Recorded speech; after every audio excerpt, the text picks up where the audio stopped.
What is up, everyone? Happy New Year, and thank you for tuning in to Don't Say the F Word.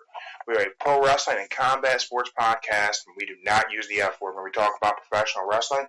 You shouldn't let your friends use it either. I know I don't let my friends. But today is Sunday. It's January 1st, 2023. Welcome to the new year. Thank you to anyone who has listened to the podcast or checked us out on YouTube, Instagram, TikTok, wherever you have learned about myself and my good friend, Mark the Monster Clementine here. We do appreciate anyone who has checked out the podcast and all the people we had a chance to talk to, whether it be through Instagram, whether it be guests on the show. We've had a couple bare knuckle fighters on the show. We had our first interview during our first season. Technically, the video that went up this morning is an interview with Jeremy the Pitbull Smith from Bare Knuckle Fighting. He's an undefeated bare knuckle fighter for BKFC. He was our first video. He was our first podcast and video of 2023. So that's episode number 1 of season 2. Honestly, when I started recording this podcast, I had no idea where I was going to kind of go with it. I knew I loved talking combat sports, loved talking about professional wrestling, and really it's kind of that adage of scratch your own itch. You know, I look at pro wrestling as a combat sport. I understand what it is, I know what the works are, but I have a lot of respect for the people who do it, the people involved in the business, and I love the entertainment value that I get from pro wrestling. I also love combat sports. I love mixed martial arts. I love jiu-jitsu. I love boxing. I love bare knuckle boxing. I love MMA in all facets. I used to compete in MMA. I did shoot fighting. I trained under Bart Vale and Mike Dankel, and even went to some seminars and trained with Fujiwara. Those of you who are strictly pro wrestling fans and you are familiar with the Fujiwara armbar, I've been in the Fujiwara armbar by Fujiwara. So that's just a little cool tidbit about myself. But I didn't know what I was going to do with the podcast. I didn't know, I didn't have a plan to, I never even planned to do video. I was just going to do audio. Just to give myself an outlet to talk about the things I enjoy. But we've gotten to do some great interviews. I appreciate everyone who's, given me the time to come onto my podcast and do an interview with me. Be associated with a podcast, talk about combat sports, and you got a big dude like myself hanging out with a puppet. It's always fantastic. And I just appreciate anyone who's checked out the podcast and any support anyone has given me for it. And it's been a great time. This being the first podcast of 2023, we didn't do many over the last week. Been a busy week with the holidays, and got to go and check out a WWE house show as part of their holiday tour. It was near our home. It was in Cleveland. We're not too far from Cleveland. My wife got me and got Mark tickets for the show, and it was a great event. My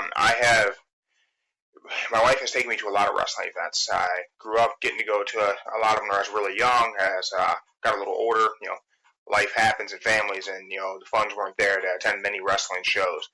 But I always loved pro wrestling, and as we got a little more established financially, got some, ability to go and travel and see some things. My wife has taken me to Nashville. We've gone to Memphis for WWE shows. And I've traveled around to hit a bunch of AEW shows. And it's always a great time to go and see pro wrestling live. If I'm looking to do things comparatively speaking, this WWE house show for the holiday tour was so good, comparatively speaking, to some of the house shows that I had attended in 2019, just because of the fan interaction. Now, I don't know if this is a Triple H influence thing to allow the performers a little bit more time, or if it's just the environment and the situation they were in, but there was tons of fan interaction and crowd interaction. And I think that's a big thing really setting WWE apart right now from where they were just a few years ago, is that there's a lot more crowd interaction. They've come to accept the fact that the crowd is a big piece of what they do. And they're really allowing their performers the opportunity to be involved with the crowd, which was a big thing that I think made AEW feel so special, was that the crowd was always part of the show. And WWE is recognizing that. This house show was great. The great matches. The main event for us in Cleveland was Austin Theory versus Seth Rollins in a cage. They put together a great match. Very exciting. Austin Theory, really, that kid's very talented. To see him live and in the ring doing a cage match, I think they did a really great job, him and Seth. Got to see the OC versus the Judgment Day and got to see Finn and AJ in the ring working with each other, which was nice, especially considering AJ did suffer a broken ankle just a few nights later and is going to be on the show for some time. We really want to, send him our best. We really hope you heal up fast and you're healthy and happy and get back to doing what you love to do, but at least you get some time off and hopefully you can recuperate anything else that's been bothering you. So really just AJ Styles, we wish you all the best. Me and Mark, we hope you're doing good, bud. The show altogether was really great. One big thing for me with the show, aside from just the great fan interaction and seeing the talent, was I was really surprised by Omos and Bobby Lashley's match. I said that I thought Omos and Braun Strowman surprised me with their match, how well it was put together and how good those guys worked together, and that match really surpassed my expectations whenever they had their match. Then I get to see Omos perform live. Now, I have memories as a kid of seeing Andre perform live and just being in awe of the size of Andre the Giant. It's kind of the same thing with King Kong Bundy. I've seen King Kong Bundy live whenever I was a youngster. And just these guys who were these mountains of men, and it was just kind of like, whoa, that's a different thing. Omos has that same thing. They bill him at 7'3".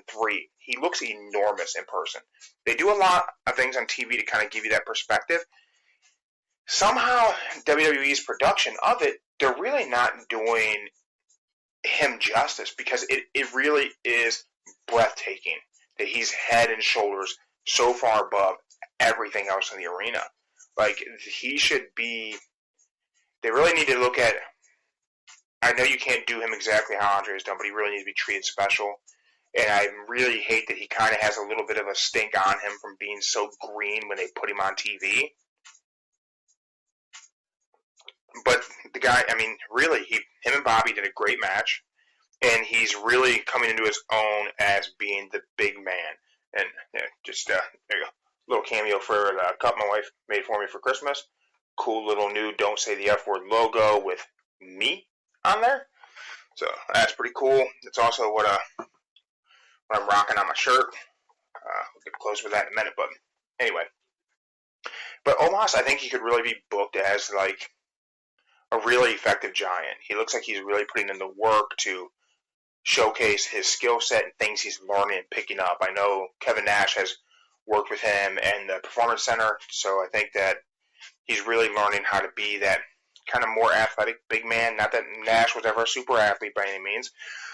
Not saying that, but I do think that Nash was a very good big man. I was always a big fan of Kevin Nash, and I think that Omos is really putting things together and really kind of developing a very good skill set. I'm kind of excited to see what happens with Omos in 2023.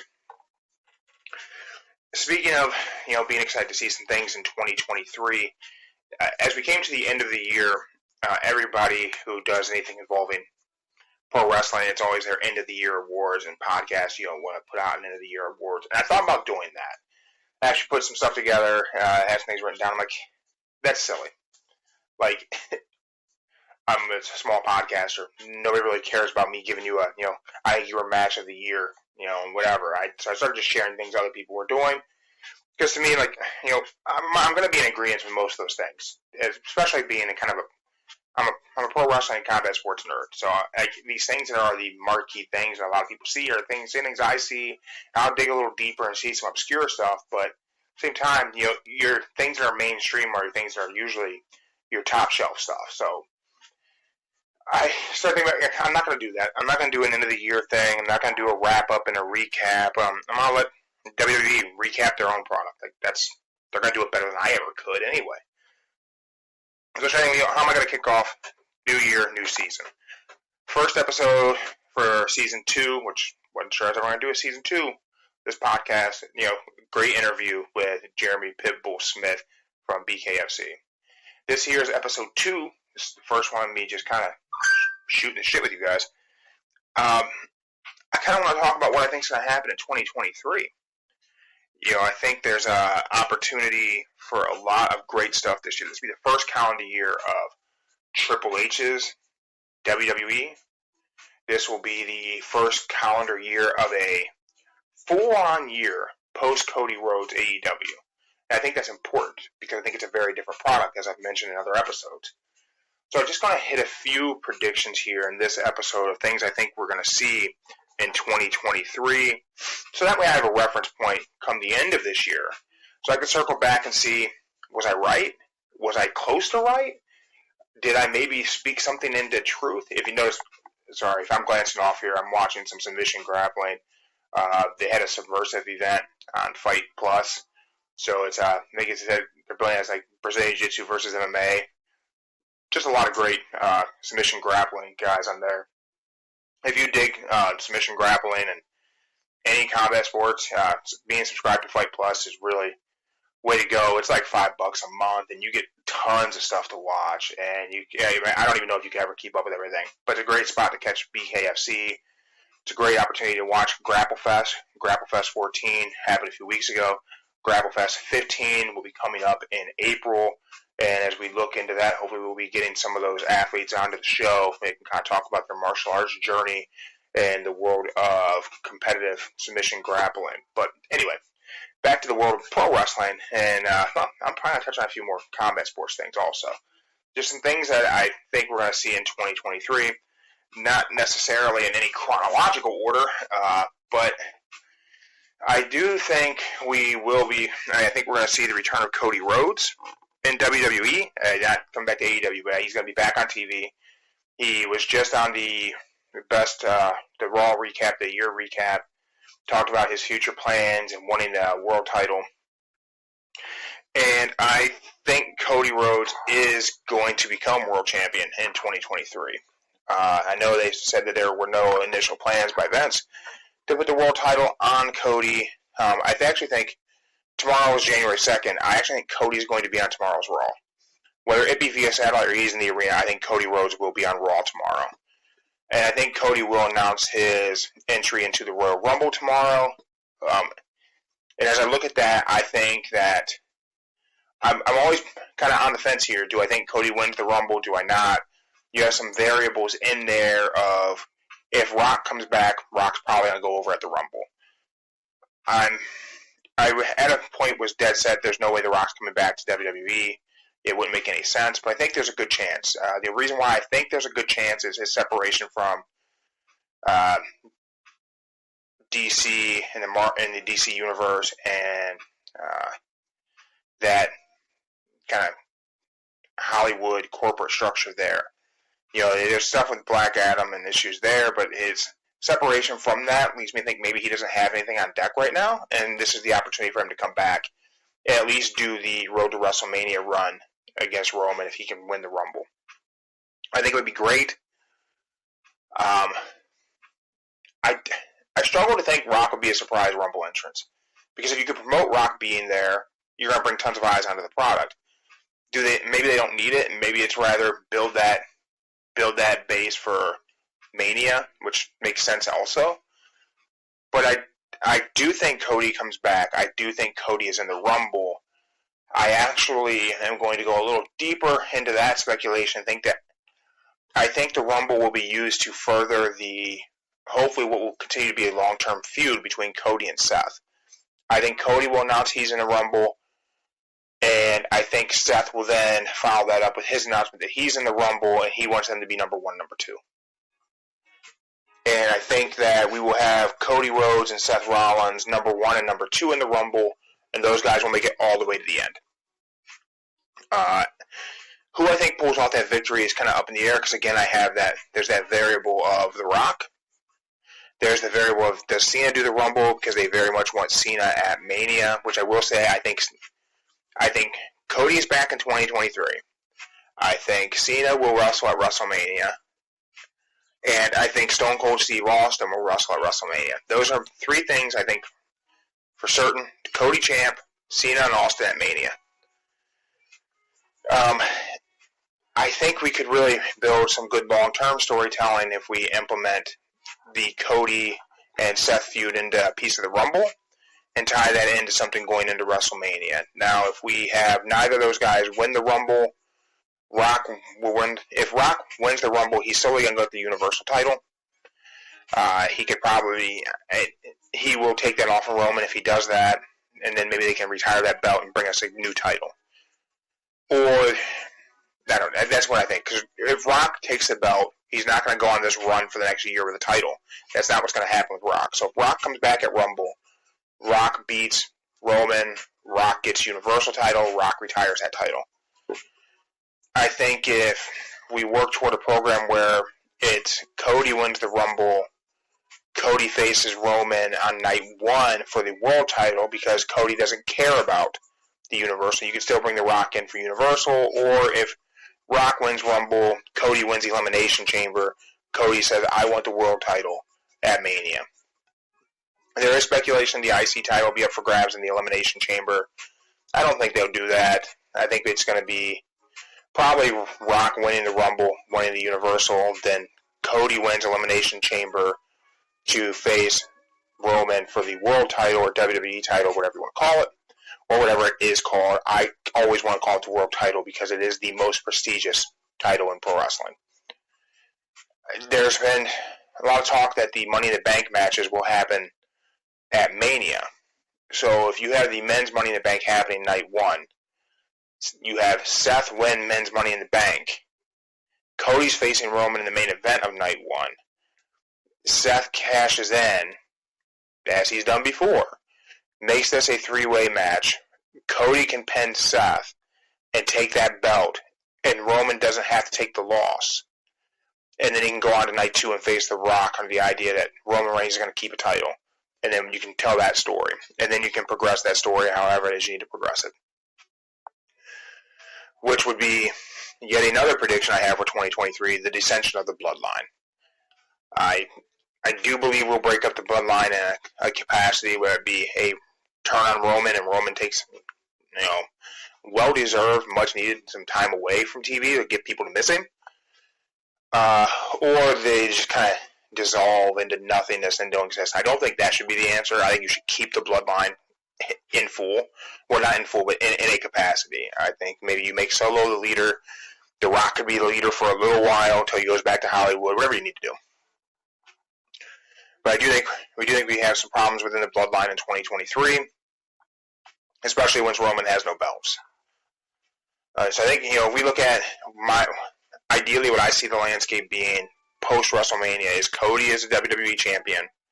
The Rock was the Universal champion. Maybe he can carry it for a brief period, but he's going to retire that title. This can build for our Cody and Seth feud for the summer, and this is important.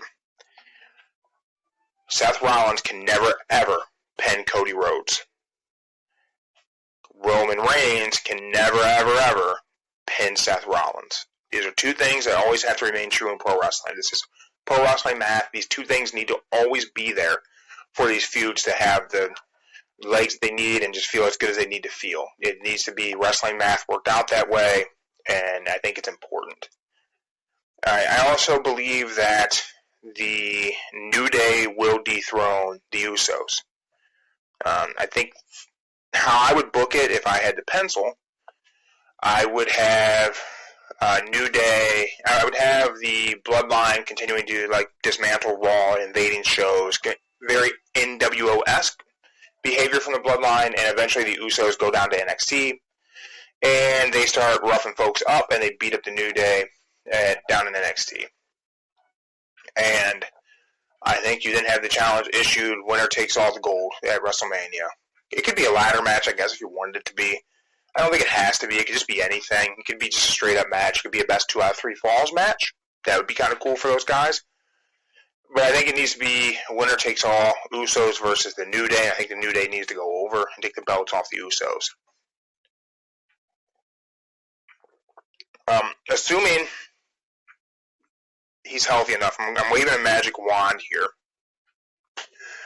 of a Big E kind of return. I don't think Big E would be healthy enough come March or April to get back into the ring full time.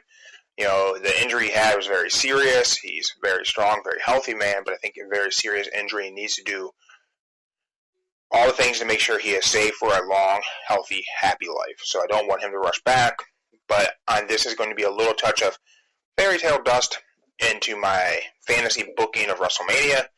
And the year of 2023 is I would love to see Big E return at WrestleMania, when Woods and Kofi dethrone the New Day, and they're standing tall for this huge, great WrestleMania moment of the New Day, Xavier Woods, Kofi Kingston, draped in gold. They have all three tag titles in WWE. They're NXT tag champs, Raw tag champs, and SmackDown tag champs.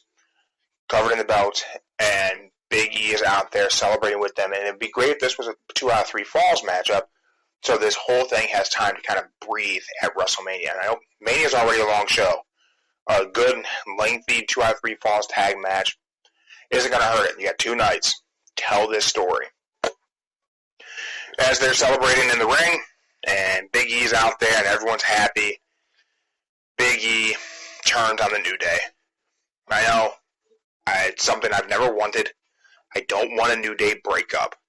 But if you have an opportunity and Big E is healthy, and we want to give him a great run, and whenever we could put a title back on him and make him world champion again, Big E probably needs to be a heel. And no better opportunity to make Big E be a heel. Again, man, you never really had to break up the New Day. You don't have to break them up. Not calling for it, I don't want it, but I want to see Big E get a great championship run. And I think for him to get there initially, he had a good run before, and it's great to see him get that belt. But to have it something that has some great substance to it, I think he needs to turn on the New Day and do it at Mania while his brothers are covered in gold. And even if it's just in that moment and Big E still needs more time, he turns on them at Mania. He can go off and continue to heel. And whenever he comes back, he's going to come back as the biggest heel in the company. And if he can come back right then, that's great too. He can start his run to chase Cody and Seth in the main event picture, and Big E would be the one who I would have dethrone Cody down the line. But probably not in 2023. I'd run that. Cody gets that belt at Mania, he should run with it for the rest of the calendar year. Honestly, let's not play hot potato with the world title. We've shown a champion can be a champion for a long time with Roman.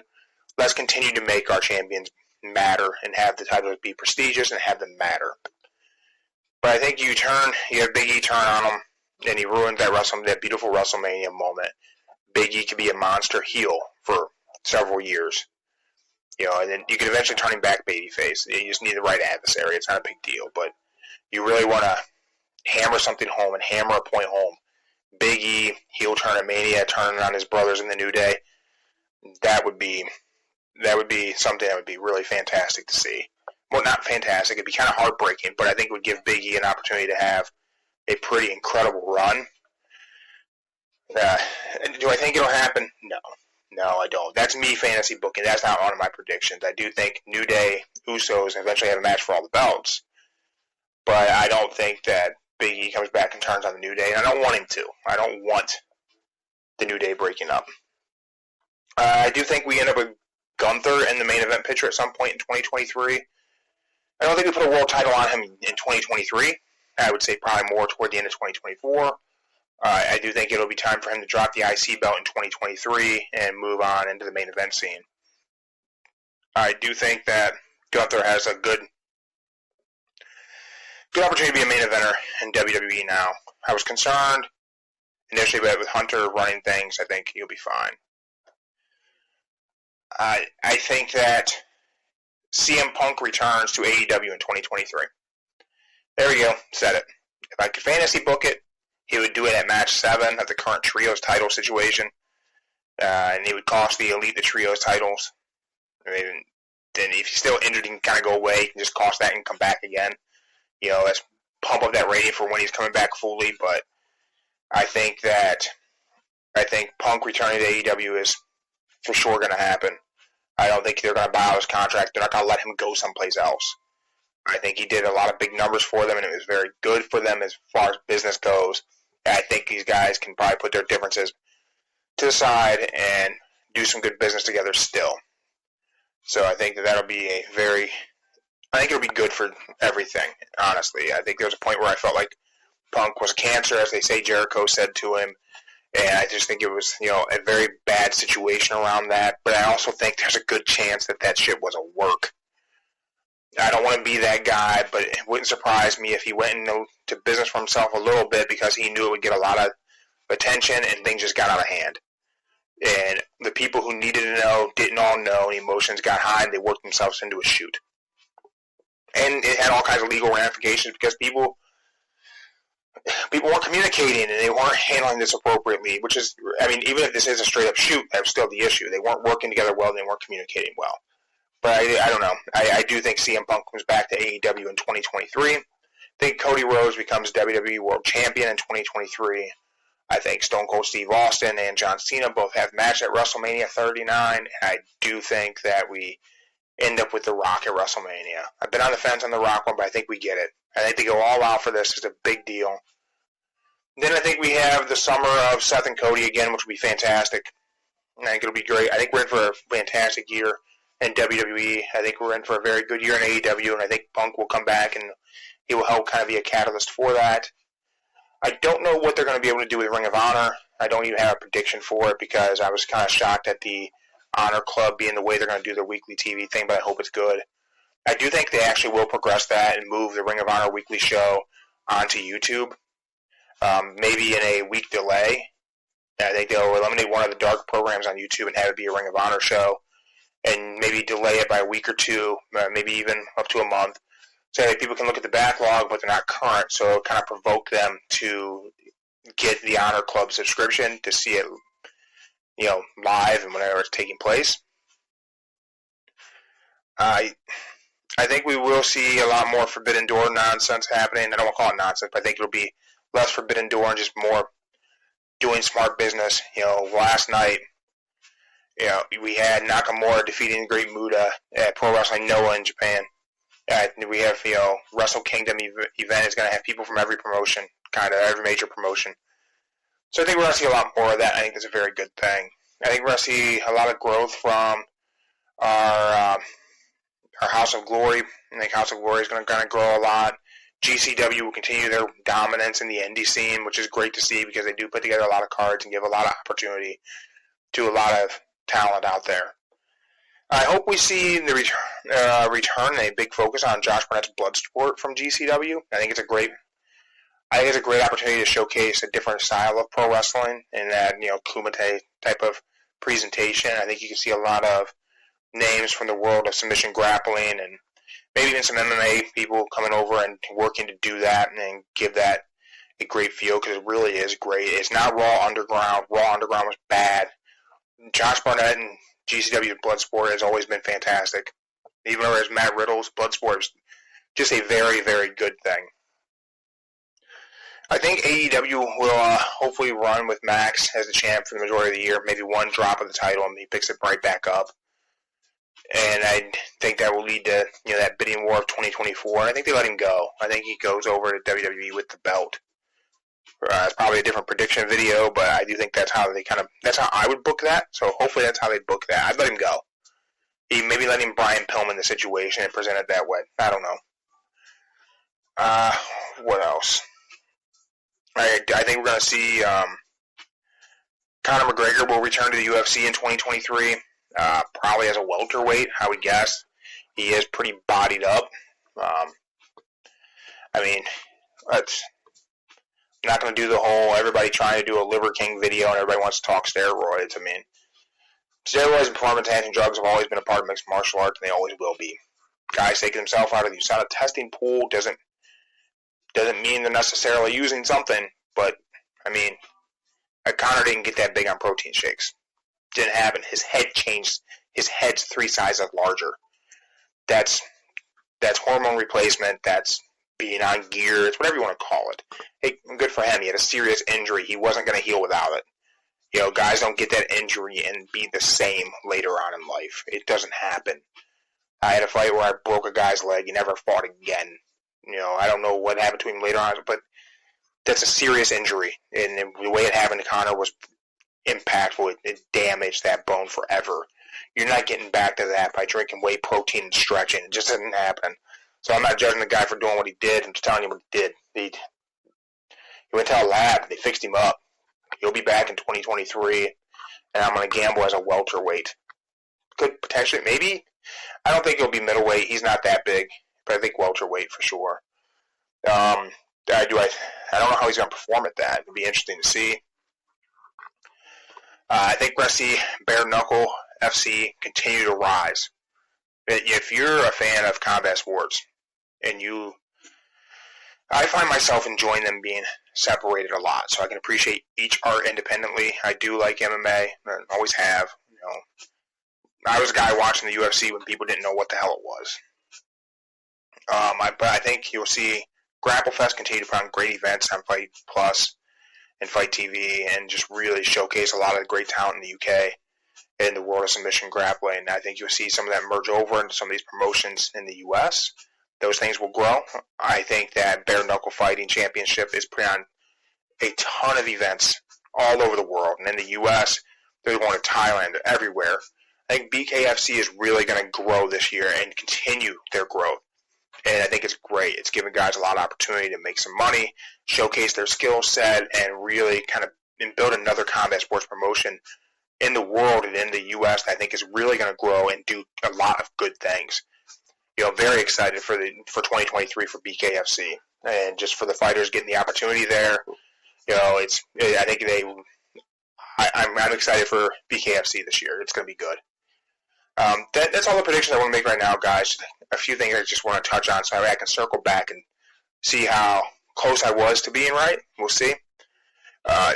Again, thank you everyone who's tuned in to the podcast. However you've come in contact with us, whether our social media, Don't Say the F Word Podcast on Facebook, Instagram, TikTok, and it's the Don't Say the F Word Podcast on YouTube. You can listen to the podcast on Spotify, on Google Podcasts. Spotify also has the video podcast option, so you're probably watching it there right now if you're not watching on YouTube. But again, thank you guys for checking this out. We appreciate it. Please like, share, subscribe. Tell your friends who are into combat sports. If you like bare knuckle, you like UFC, MMA, submission grappling. If you want someone who's been watching, for a very long time, and can talk to you about the history of Pride and Vanderlei Silva and Fedor Emelianenko. We can talk techniques and jiu-jitsu and things like that, man.